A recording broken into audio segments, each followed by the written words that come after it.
Сәлем ханымдар, қатындар мен мырзалар. Бұл қайтадан тез кино.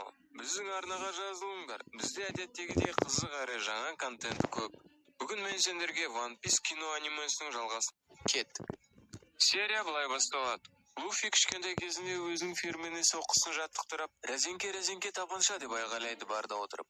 Бардағы анасы оның қабілеті шайтанмен келісім екенін айтады, өйткені оның қабілеті бір күні жоғалып кетуі мүмкін. Луфи мұндай қабілетке ие болғанына қуанышты екенін айтады, өйткені бұл оған нағыз пираттар патшасы болуға мүмкіндік береді. Капитан Шанкс келеді. Бала оны қайтадан өзімен командасына алып алуды сұрайды, өйткені капитан үлкен күш табуға кетіп барады. Қазіргі уақытқа оралайық. Шағын кемеден Нами түрлі кодтарды байқап көріп сейфті ашуға тырысады. Луфи оған қалпағы туралы, бұл ол үшін қасиетті екенін айтып кедергі келтіреді. Зоро бәрінен тыныш жүруді сұрайды, ол ұйықтай алмай отыр. Кенет Нами сейфті ашып, сонынан Grand Line картасын шығарады. Каютада қыз барлығына дүниежүзілік мұхиттың шығыс көк, солтүстік көк, батыс және оңтүстік деп 4 бөлікке бөлінген түсіндіреді. Ортасында жер шарын айналып өтетін жіңішке жер жолағы бар, және ол Red Line деп аталады, ал ортадағы жолақ Grand Line. Сонда Gold Roger'дың үлкен күш деп аталатын қазынасы жасырылған, бірақ оны уже 22 жыл болды ешкім табылмай жүр. Нами далбаса ол аңыз ғой дейді. Кенет жандарында ұйықтататын қызыл түсті дымовышқылар жарылып, Зоро Нами екеуі естерінен танады. Луфи картаны ешкімге бермеу үшін жұтады. Терезеден ол Баги пираттың кемесі оларға шабуылдағанын көріп ұйықтап қалады. Кейін үшеуі үлкен ағаш жәшікте оянып, барлық қару-жарақ пен жабдықтар тартып алған түсінеді. Луфи карта оның асқазанында екенін, және оларды морпехтер емес пираттар тұтқынға алғанын айтады. Жәшік ашылып, олар цирк аренасында екендерін көреді. Айналада пират сайқымазақтар жүр. Тіпті осы пират сайқымазақтардың тұтқыны болған көрермендер де бар. Сахнаға пират сайқымазақ Баги шығады. Ол көптеген айлар бойы Морганнан Grand Line картасын ұрламақ болғанын, және оны осы түкке тұрғысыз үштік ұрлағанына сене алмайтынын айтады. Осы сәтте Нами қашуға тырысады, бірақ ол сыртта қаланың қирандыларын көреді, және Багидің барлық тұрғындарды басып алғанын, немесе өлтіргенін түсінеді. Қызды ұстап алып артқа қайтарады. Зоро мен Намиді алып кетеді, ал Луфиден картаның қайда екенін сұрайды. Сол мезетте шығыстауында морпехтер базасында Коби морпехтер қатарына қосылды. База бұл менің мамам. Білесіздер ғой. Вице-адмирал Гарп келеді. Видеоның Ол алдыңғы пираттар патшасы Голд Роджерді өлтірген морпехтер қолбасшысы. Морган одан сейфті қалай ұрлағанын айтып береді. Вице-адмирал Гарп Кобиге жақындап, оның күші көп екенін айтады. Багидің пираттар үйшігінде сол уақытта Нами мен Зоро бұғаудан шығуға тырысады. Ұры Нами кез келген құлыпты аша алатындықтан бұдан шығуға тырысады. Бұл уақытта Луфидің денесі әртүрлі бағытта созылып, Grand Line картасының қайда екенін айту үшін азапталады. Баги оған бұл картаның не үшін қажет екенін сұрайды. Себебі Grand Line өте қауіпті жер, және ол неге пираттар патшасы болғысы келеді. Баги сондай-ақ сабан қалпаққа қарап Шанксты білгенін айтады. Сайқымазақ қарақшы сонымен қатар Шанкс оған опасыздық жасағанын қосады. Бірақ Луфи оны қорғап, оның сабан қалпағына қол тигізбеуін айтады. Сонда Баги қалың көрермен тұтқынның арасынан баланы алып, оны өлтіремін деп бопсалайды. Луфи шыдай алмай, қолын бұғаудан суырып алып, баланы босатуды талап етеді, және рәзеңке тапанша соққысымен Багиді шашады. Бірақ бұл сайқымазақ пиратта шайтанның жемісін жеген екен. Оның денесі бөліктерге бөлініп, қайта қалпына келе алады. Ол қолын жұлып Луфиге ұшырып, ұйықтататын газ шығарып, содан бала есінен танады.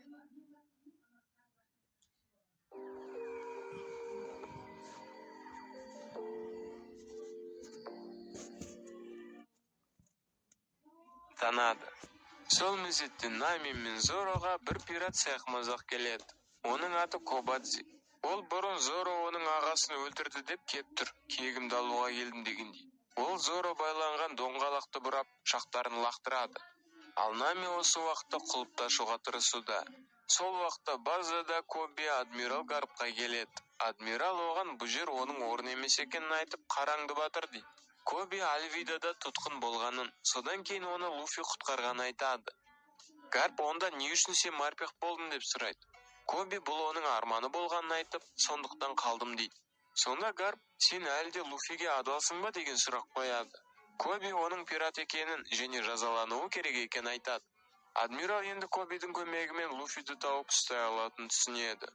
Әрі қарай бізге қайтадан Луфидің балалық шағы көрсетіледі. Оған мұртты біреу командасымен келеді. Олар Шанксты іздеп жүр екен. Шанкс келіп, командасы мен мұртты пираттың командасын айырады. Бірақ мұрттының өзін және Луфиді таба алмайды. Ал қазіргі уақытта Баги Луфиді үстінен теңіз суы ағып тұратын камераға қамап қойды. Ол картаның қайда екенін айтуды талап етеді. Теңіз суы оның созылу қабілетіне кедергі келтіріп, ол Рәзеңке денесін қолдана алмайды. Баги оны өз командасына қосылуға шақырады. Өңкей урод чорттардың қасына. Жігіт келіспейді. Жауап ретінде Баги ондай болса мәнна деп теңіз суына шомылдырады баланы. Қайтадан флешбек. Бізге мұртты Луфиді қайығымен алып баратып, оған оның артынан ешкім келмейтінін айтқанын көрсетуде. Бірақ бір кезде алып теңіз қобыжығы олардың қайықтарын аударып, мұрттыны төмен алып кетеді. Шанкс дер кезінде кеп, Луфиді батып кетуден аман алып қалады. Теңіз қобыжығы жоғары көтеріледі. Походу қарын тоймады. Бірақ Шанкс тышпай гипноз жасау қабілетін қолданып, қобыжық жарайды диета ұстай салайын дегенде суға сүңгиді. Луфи балақай Шанкс кеп, оны құтқарып алғанына риза. Ол Шанксты құшақтайды. Бірақ Шанкс шайқаста бір қолынан айырылып қалғанын көріп, бала кешірім сұрайды. Ал қазіргі уақытта Кобадзи Баги оған Зороны өлтіруге бұйрық берген бойда оны қуана орындайтынын айтады. Бірақ Зоро Луфи үшін ол қазір бәрін жасауға дайын екенін айтады. Өйткені оның арқасында ол өзіне және достарына сену керек екенін түсінді. Осы уақытта Нами құлыпты ашып шығып, Кобадзиді Зороға қарай итер жібереді. Ол оны қылқындырып жатыр. Қыз Зороны құтқарады. Олар бірге Луфиді құтқаруға барады. Жолда олар барлық сайқымазақ пираттарды өлтірді. Ал Нами Луфи орналасқан суға толы аквариумды сындырады. Бала сыртқа шыға сала картаны түкіріп жібереді. Оны Баги ұстап алады. Зоро мен Нами сайқымазақ пиратқа шабуыл жасауға тырысады. Бірақ ол денесін бөліп, оларға фокус көрсетіп, олардың үстінде айналып жүреді. Олар денесі бөлінген адамды қалай жеңетіндерін білмейді. Сонда Луфи Шанкстың бірде айтқан сөздерін айтады. Мені өлтірсең өлтір, бірақ достарыма тиіспе дейді де Багиге шабуыл жасайды. Бірақ сайқымазақ пират пышақтарды алып, қайтадан денесін бөліктерге бөліп, жігітке шабуыл жасайды. Луфи онымен қалай күресу керектігін түсінді. Ол Нами мен Зороға Багидің дене бөліктерін жақын жерде жатқан сандықтарға лақтыру керек екенін айғайлайды. Олар солай жасайды. Соңында Багидің қолдары мен жұп аяқтары бар басы ғана қалады. Оларды Луфи резеңке базука соққысымен алысқа ұшырады. Луфи Гранд-Лайн картасын Намиге беріп, оның штурман екенін және оны дұрыс пайдалана алатынын айтады. Олар барлық цирк тұтқын көрермендерін босатады. Ал Луфи және енді оның командасы Нами мен Зоро саяхаттарына әрі қарай аттанады. Кейінірек базадағы адмирал Гарп Гранд-Лайн картасын қайтару операциясын енді өзі басқаратынын және Морган оны сақтай алмаған үшін жазаланатынын айтады. Сондай-ақ ол осы базадан бірнеше жаңадан келген морпехтерді алатын болады. Бізге тағы да Луфидің балалық шағы туралы естеліктер көрсетіледі. Сөйтіп, қолсыз Шанкс командасымен бірге үлкен күш іздеуге сапарға аттанды. Ол балаға қоштасу үшін келеді. Луфи бір күні пираттар патшасы болатынын, және Шанкстың оның командасына қабылдамағаны дұрыс болмағанын айтады. Шанкс балаға қалпағын беріп, Луфи ұлы пират болғанда қайтаруды сұрайды. Олар осылай қоштасады. Қазіргі уақытта Нами Луфидің сабан қалпағын тігіп берді. Олар Гранд-Лайнға бағыт алады.